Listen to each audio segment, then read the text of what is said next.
When diplomacy dies. The arrival. The shuttle cut through the darkness of space like a silver needle threading through black cloth. Inside the small craft, Ambassador Marcus Webb sat perfectly still. His gray eyes stared out at the massive structure ahead. The Galactic Council station hung in the void like a jewel made of light and metal. It was beautiful. It was powerful. And Marcus hated everything it represented. Marcus was 53 years old. His hair had gone silver at the temples. His face carried lines that spoke of hard years and harder choices.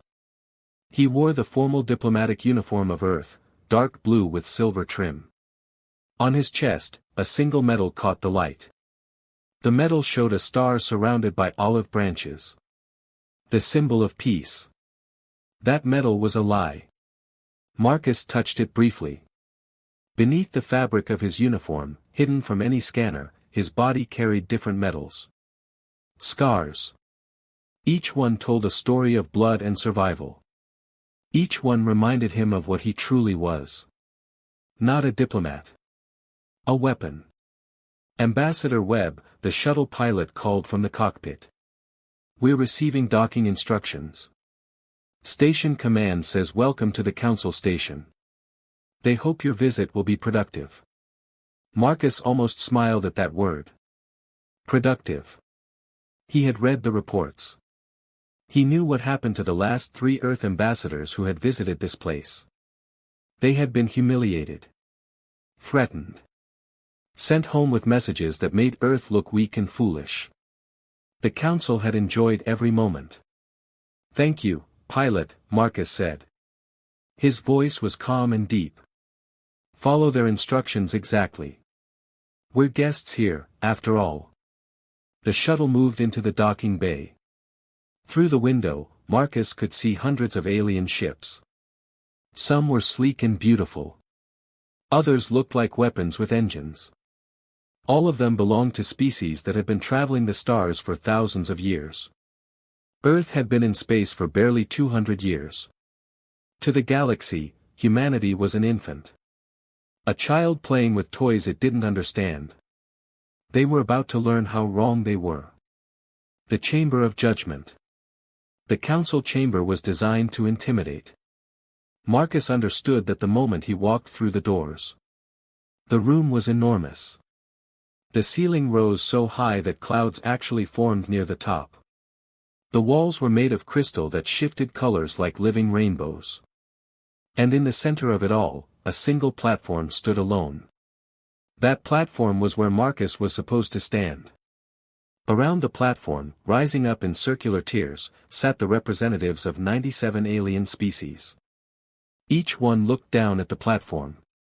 Each one looked down at whoever stood there. The message was clear. You are small.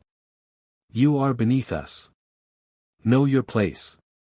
Marcus walked to the platform. His footsteps echoed in the vast space. He could feel hundreds of eyes watching him. Some were curious. Most were amused. A few were openly hostile. He reached the platform and stopped.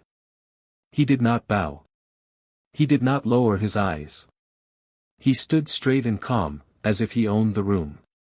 High above him, on the highest tier, a figure rose. The being was tall and thin, with skin that looked like purple metal. 4 arms extended from its torso. Its head was crowned with spikes of bone that grew in elaborate patterns. This was Commander Vexthor of the Xantharian Empire. The Xantharians controlled 1/3 of the known galaxy. They had the largest fleet. The most colonies. The most power. And they believed they deserved all of it. Human, Vexthor's voice boomed through speakers. His language was translated instantly. You stand before the Galactic Council. State your purpose. Marcus looked up at him. I am Ambassador Marcus Webb of Earth. I come to discuss the treaty violations your species has committed in the Terran border zone. Silence fell across the chamber. Then, slowly, laughter began. It started with a few representatives. Then more joined. Soon the entire chamber echoed with the sound of alien amusement. Vexthor's face split into what passed for a Xantharian smile. Treaty violations. You accuse us? You, whose species has been in space for less time than it takes our children to mature. You dare to speak of violations? Marcus did not move. Your ships have entered our territory 17 times in the past month. Your mining operations have destroyed 3 asteroid colonies that belong to Earth.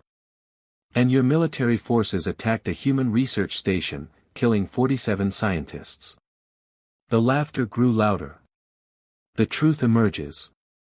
Those territories do not belong to you, Vexthor said. The Council has decided that humanity's claim to those regions is invalid. You are too primitive to hold such valuable resources. We are taking them for the good of the galaxy. Marcus felt something cold settle into his chest. It was a familiar feeling. He had felt it in desert combat zones. In jungle ambushes. In the mountains of Mars during the colony wars. It was the feeling that came right before violence. The treaties we signed guaranteed those territories to Earth, Marcus said. His voice remained calm. You are breaking those treaties. Treaties. Vexthor laughed again. Treaties are agreements between equals, human. You are not our equals. You are insects who learned to build rockets. You are children playing in a universe you cannot comprehend. Around the chamber, other representatives nodded. A creature made of living crystal chimed in.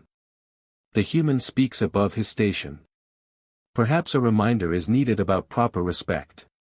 Indeed, said another voice. This one belonged to an alien that looked like a floating jellyfish made of light. Perhaps the human needs to understand his place. Marcus looked around the chamber. He counted security forces. 15 visible guards. Probably 30 more hidden. All of them armed with weapons that could burn through steel. All of them trained by species that had been fighting wars since before humans discovered fire. None of it mattered. I understand my place perfectly, Marcus said quietly. The question is, do you understand yours? Vexthor's eyes narrowed. What did you say? Marcus reached up and touched his medal again. The one that showed a star and olive branches. With a quick motion, he tore it from his uniform and let it fall to the ground. The small metal disc clattered on the platform. For 200 years, Marcus said, Earth has played by your rules. We've smiled when you insulted us. We've bowed when you demanded it. We've signed your treaties and followed your laws. And the whole time, you thought we were weak. He looked directly at Vexthor. You forgot to ask yourselves one important question. Where did humanity come from? The laughter had stopped now. The chamber was silent. We didn't evolve in paradise, Marcus continued. We evolved on a planet that tried to kill us every single day. Predators hunted us. Disease ravaged us. Ice ages froze us. Drought starved us. And we survived all of it.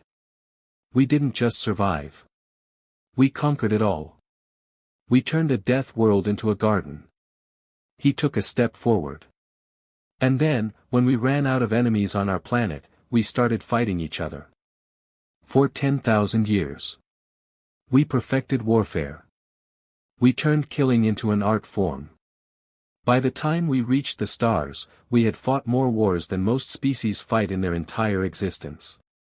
Vexthor stood up straighter. Are you threatening this council? The line is crossed. No, Marcus said. I'm explaining why you made a mistake. Seize him, Vexthor commanded. Security forces moved in from all directions. They carried weapons that hummed with power. They surrounded the platform. 15 guards with weapons aimed at one human in a diplomatic suit. Marcus didn't move. He just smiled. You know what the worst part is, he said. We actually came here hoping for peace. We really did. Earth's government sent me here thinking maybe, just maybe, we could talk this out. We wanted to believe the galaxy could be reasoned with. The guards were 3 meters away now. Their weapons were charging. Energy crackled in the air. But I told them, Marcus continued. I told them you wouldn't listen. I told them the council only respects one thing. 2 meters away. Force. Marcus moved. It happened so fast that most of the council members didn't even see it. One moment he was standing still. The next moment 3 security guards were on the ground, and Marcus held 2 of their weapons. The chamber erupted in chaos. Alarms blared. More security forces poured into the room. Shields activated around the council representatives. And in the center of it all, Marcus Webb became something else entirely. Not a diplomat. Not an ambassador. A soldier. Death walks the chamber. The first wave of guards rushed him together. 12 of them in a coordinated attack. They were trained. They were professional. They had fought in dozens of campaigns. It didn't matter. Marcus moved through them like a ghost made of violence. Every movement was precise. Every strike was lethal. He didn't waste motion. He didn't hesitate. Each guard that reached him fell. Each weapon that fired at him missed. And with every second that passed, more guards joined the bodies on the ground. Impossible, someone shouted from the council seats. One human cannot. The speaker's voice cut off as Marcus disarmed another guard and sent him flying into a crystal wall. The impact cracked the wall. Alarms grew louder. Vexthor was standing now, all 4 of his arms spread in shock. Kill him. Kill him now. Heavy weapons came out. The kind designed to stop tanks. Energy beams hot enough to melt steel lanced through the air. And somehow, impossibly, Marcus wasn't where they aimed. He moved before they fired. He anticipated before they thought. He fought like someone who could see the future. The truth was simpler and more terrifying. Marcus Webb had been fighting since he was 18 years old. 35 years of combat. 35 years of training. 35 years of learning every way a living thing could kill or be killed. The guards were skilled. Marcus was beyond skill. He was perfected violence. Another wave of guards fell. Then another. The chamber was filled with smoke now. Debris from broken equipment littered the ground. And still Marcus stood, barely breathing hard, surrounded by unconscious or groaning aliens. Stop. Vexthor's voice boomed. Stop this at once. Marcus looked up at him. Blood trickled from a cut on his cheek. His uniform was torn. But his eyes were calm. Cold. Focused. You asked what humanity is, Marcus said. Let me show you. He pulled a small device from his pocket. It was barely larger than his thumb. He pressed a button on it. This is Ambassador Webb, he said into the device. Council negotiations have failed. I repeat, negotiations have failed. Authorization code Reaper 7 Alpha. Execute Protocol Reaper. Across the chamber, on a hidden frequency that no council scanner could detect, his message was received. On Earth, in a bunker deep beneath the Arctic ice, a general looked at his command staff. He gave the code, the general said quietly. God help the galaxy. He gave the code. The general pressed a button. And across human space, a sleeping giant opened its eyes. The truth revealed. Back in the council chamber, Vexthor was shouting orders. Seal all exits. Bring in the heavy assault units. I want this human in chains or dead. Marcus shook his head slowly. You still don't understand. This isn't about me. It was never about me. He looked around at the council members, who were watching from behind their shields. For 200 years, you thought you knew humanity. You thought we were weak because we didn't fight back. You thought we were stupid because we followed your rules. You thought we were harmless because we smiled and bowed. He smiled again, and it was a terrible smile. We weren't weak. We were preparing. Every insult you gave us, we remembered.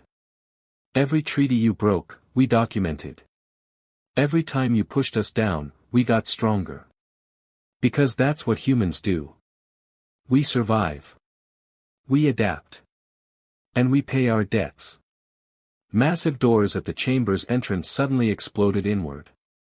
But it wasn't council security coming through. It was humans. 50 of them in full combat armor. Each one carrying weapons that made the guards' equipment look like toys. "Sorry I'm late, Ambassador," said the lead soldier. Her accent was Russian. Her armor was scarred from 100 battles. Had some trouble at the docking bay. They didn't want to let us in. "Did you ask nicely, Colonel Volkov?" Marcus asked. "We asked very nicely," she replied. They still said no. So we stopped asking. More alarms blared. On screens around the chamber, security feeds showed the truth. Human ships were detaching from the station. Not small diplomatic vessels. Warships. Massive, armed, and moving into formation around the council station. "How?" Vexthor whispered. "How did you get warships here?" "We scan every vessel." "You scanned what we let you scan," Marcus said. "Our ships have stealth technology you can't imagine. They've been here the whole time. Watching. Waiting. Just in case this meeting went exactly the way I knew it would." He walked toward the chamber exit. The human soldiers formed up around him. None of the remaining council guards tried to stop them. "Here's what happens next," Marcus said, his voice echoing through the silent chamber. "Earth is leaving the council. We're taking our territory back. Every colony you stole. Every resource you claimed. All of it. And if you try to stop us, you'll discover exactly how dangerous humans can be when we stop pretending to be civilized." "This is war," Vexthor shouted. "You're declaring war on the entire galaxy." Marcus stopped at the doorway. He looked back at the Xantharian commander. "No," he said quietly. "I'm declaring that the war you've been fighting against us for 200 years just got fair. For the first time, humanity is fighting back. And Commander? You're about to learn why Earth's death world produces survivors that nightmares fear." He touched his torn uniform where the metal had been. "The olive branches are gone. All that's left is the star. And stars burn, Commander. Stars burn everything." Marcus Webb walked out of the council chamber. Behind him, the representatives sat in stunned silence. On their screens, they watched as dozens more human warships decloaked around the station. Ships that had been invisible. Ships that should have been impossible. In the command center of the council station, a junior officer looked at his superior. "Sir. What do we do?" The senior officer stared at the screens. At the human ships. At the combat data coming in. Data that showed weapons and technology that shouldn't exist. That showed humans had been lying about their capabilities for 2 centuries. That showed Earth had been preparing for this moment since the day they first made contact. "What do we do?" the officer repeated. "We survive," the commander whispered. "If they let us." Across the galaxy, the message spread at the speed of light. Humanity had revealed its true face. The species everyone had mocked. The children everyone had dismissed. They weren't children at all. They were predators who had learned to smile. And they were done playing games.